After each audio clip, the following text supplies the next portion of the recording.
Oke, baik. Saya kira ini presentasi yang baik sekali ya, yang dibawa oleh Fauzan Akbar dan teman-teman. Hari ini kita belajar tentang demokrasi. Kalau ditanya demokrasi seperti apa sih yang dilaksanakan oleh bangsa Indonesia, ya, maka kita harus kembali apa namanya mengambil pemikiran dari para founding fathers. Ya. Kalau kata Bung Karno, kalau Pancasila itu kita bagi menjadi 3, maka akan didapatkan ketuhanan, sosionasionalisme, dan yang ketiga adalah sosiodemokrasi. Ya. Ada dari mana itu suara yang mengganggu? Tolong di mute. Atau dari ini? Mungkin di mute dulu, Fauzan. Iya, Pak. Ya, oke. Jadi kalau melihat pemikiran para founding fathers, maka demokrasi seperti apa yang dilaksanakan oleh Indonesia? Kalau yang diinginkan founding fathers adalah sosio-demokrasi. Kata founding fathers, sosio-demokrasi itu adalah gabungan antara sila keempat dan sila kelima. Artinya apa? Kerakyatan dan keadilan sosial. Jadi dalam sosiodemokrasi, founding fathers tidak hanya menginginkan bahwa kebebasan berpolitik saja, tetapi juga harus ada keadilan sosial, harus ada kebebasan ekonomi, ya. Partisipasi rakyat dalam politik itu harus dibalas dengan kebebasan ekonomi buat rakyat. Itulah makna sila keempat dan sila kelima, demokrasi dan keadilan sosial digabung dalam kemudian dinamakan sebagai sosio-demokrasi. Itu demokrasi bangsa Indonesia. Demokrasi yang tidak hanya mementingkan politik, tetapi juga mementingkan ekonomi, mementingkan keadilan sosial, ya, mementingkan kesejahteraan rakyat, begitu. Nah, apakah kecenderungan akhir-akhir ini membawa kita pada kecenderungan ke monarki seperti tadi Pak Am katakan, pertanyakan maksudnya? Saya kira kalau untuk ke monarki mungkin jauh ya, karena tidak ada lagi kan kerajaan-kerajaan yang eksis di Republik ini. Bahkan Raja Jawa juga masih ada, tapi kerajaannya kan sudah dilebur dengan, kepada NKRI gitu ya. Dan saya kira apa yang dilakukan oleh Presiden Jokowi juga masih jauh beliau untuk menjadi raja gitu ya. Undang-undang sangat membatasi dan tidak memungkinkan bagi siapapun penguasa untuk membawa republik ini ke arah monarki, ya. Tetapi demokrasi itu bisa tergelincir ke dalam tirani. Itu yang memungkinkan. Setiap demokrasi bisa tergelincir ke dalam tirani, yaitu demokrasi yang dibajak oleh penguasa dan kemudian dia berkuasa secara sewenang-wenang, ya. Jadi kalau demokrasi itu adalah satu pemerintahan yang konstitusional, yang sesuai dengan undang-undang dan undang-undang dasar, tentu saja maka tirani itu adalah kekuasaan yang sepenuhnya berada di tangan penguasa. Nah, kalau bisa melenceng ke tirani, bisa saja kalau misalnya penguasa demokrasi itu kemudian menutup ya supremasi hukum, ya, menutup kedaulatan rakyat, dan kemudian menjadikan tangannya itulah menjadi satu-satunya kekuasaan gitu ya. Jadi selama penguasa tidak membawa kekuasaan itu kepada tangannya, tetapi tetap kekuasaan tertinggi ada di tangan rakyat, tadi seperti pertanyaan dari Adip itu, maka demokrasi pun akan terpelihara sebagai pemerintahan dari rakyat, oleh rakyat, dan untuk rakyat gitu ya. Nah, tadi mungkin maksudnya bukan kekuasaan tertinggi di tangan rakyat ya. Mungkin adalah kedaulatan, ya. Kedaulatan tertinggi di dalam negara demokrasi itu ada di tangan rakyat. Dan Ya, Pak, ya. Pemilu itu adalah sarana untuk menyalurkan kedaulatan rakyat itu kepada orang-orang yang dipercaya bisa menjalankan kedaulatan itu secara baik dalam kekuasaannya, gitu loh. Kekuasaan tertinggi nantinya ada di eksekutif, ya, presiden, ya kan, tentu saja diimbangi dengan kekuasaan di legislatif gitu. Nah, tetapi kedaulatannya itu berasal dari rakyat.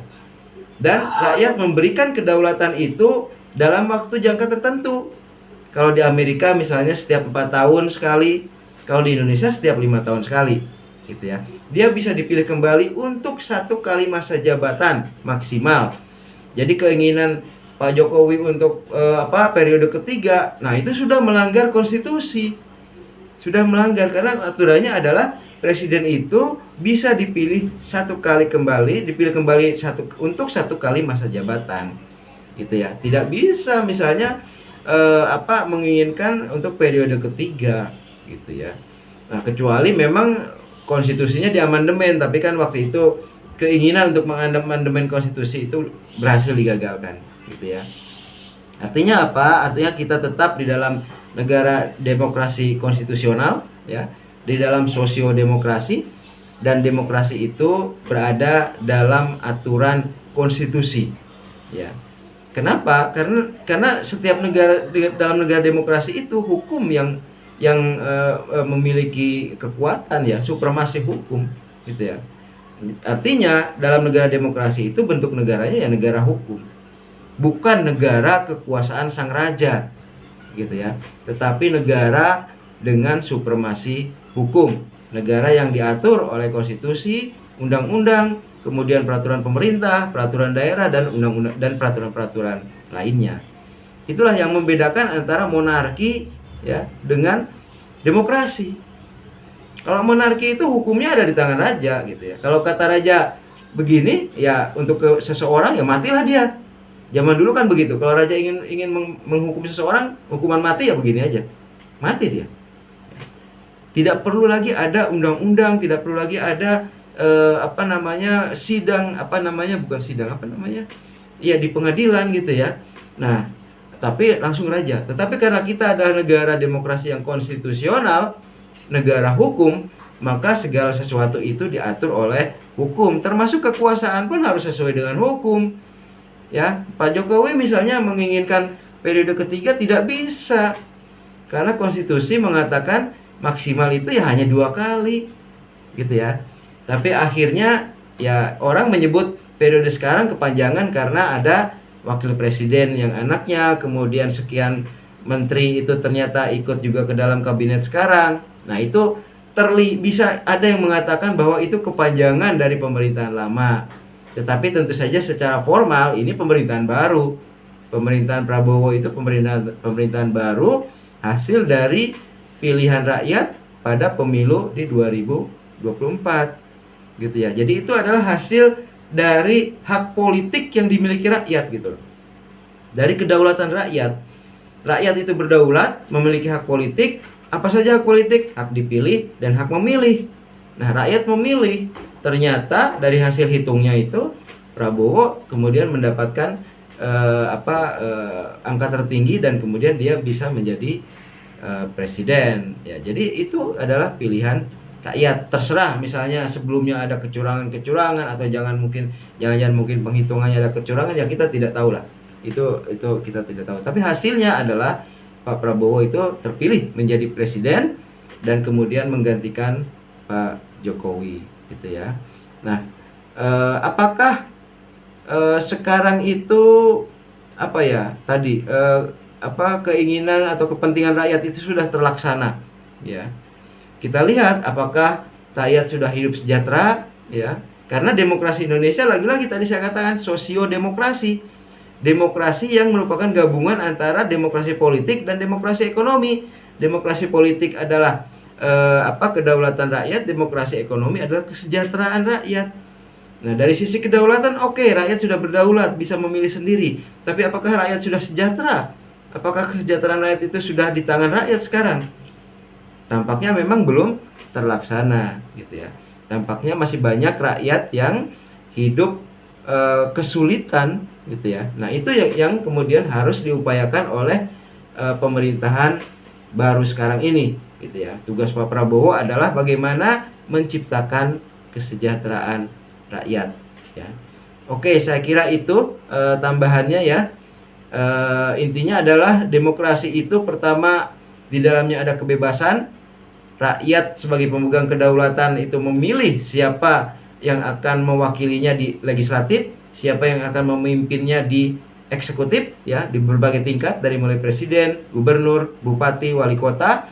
Kemudian demokrasi juga berisi partisipasi rakyat, jelas, dan kemudian supremasinya ada pada hukum, supremasi hukum, gitu ya. Dan juga yang mewakili atau mewarnai demokrasi itu adalah pluralisme dan toleransi. Karena dalam demokrasi pluralisme itu diakui, ya, dan toleransi juga diakui.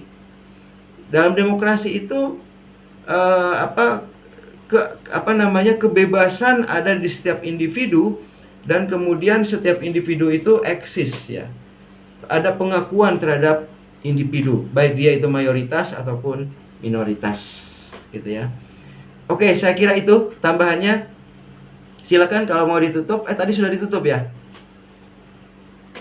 Kalau masih ada pertanyaan silakan. Mungkin kesempatan terakhir.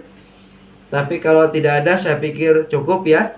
Karena waktunya juga udah jam 4 ini ya. Udah hampir jam 4. Jadi saya kira cukup untuk pertemuan kita kali ini. Terima kasih. Wassalamualaikum warahmatullahi wabarakatuh. Waalaikumsalam.